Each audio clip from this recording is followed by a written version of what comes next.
Derogatory. Ito ang reply ni Ellen Adarna sa comment ng isang netizen na offensive at abusive di umano ang mga binibitawang salita ni Derek sa isang video na ibinahagi ni Ellen sa kanyang Instagram.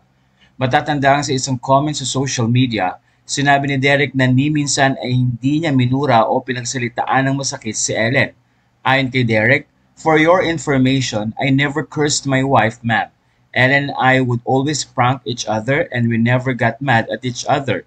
Napahay na ko naman dito si Ellen Adarna. Pero sa isang video, madidinig na sinabi ni Derek ang ganito, "Napakaduwag mo, puro ka lang salita, yan ang problema sa'yo. Go avoid every conflict in life."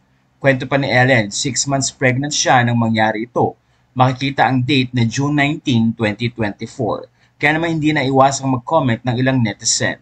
Ayon sa isa, "Yung tatay ng anak ko, naalala ko, palamura din yung grabe. Samantala ako, di ako ganun.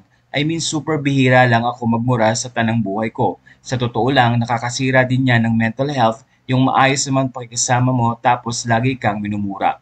Mabuti na lang at di kami kinasal at kumalas ako agad. Kinuha ko syempre anak ko, sinisiraan pa ako sa work noon. Grabe talaga panira sa mental health. Kalaunan namatay siya sa aksidente. I never wish them ill or death." Miss Ellen Adarna, kung ano makakabuti sa'yo at sa mga anak mo, go lang. Makakabuti din yan sa mental health mo and magkakaroon ka ng peace of mind. Wishing you all the best always. Sabi naman ng isa, "Napaka-ipokrita naman ng mga tao dito as if di kayo nag-away ng mga jowa-asawa nyo at di nakapagsalita ng masakit. It's part of the relationship, pero pag sobra na, syempre toxic na, goodbye. Pero kung may anak kayo, kasal kayo, you need to consider everything and try to talk pa. Pero minsan, ginagawang way out ng isang partner kasi matagal na silang bumitaw, opinion lang." Sumagot naman si Ellen, "It's impossible to talk to someone who always deny, lie. No point. Try mo. Kahit ma-proof, na-deny pa rin. Wag na lang."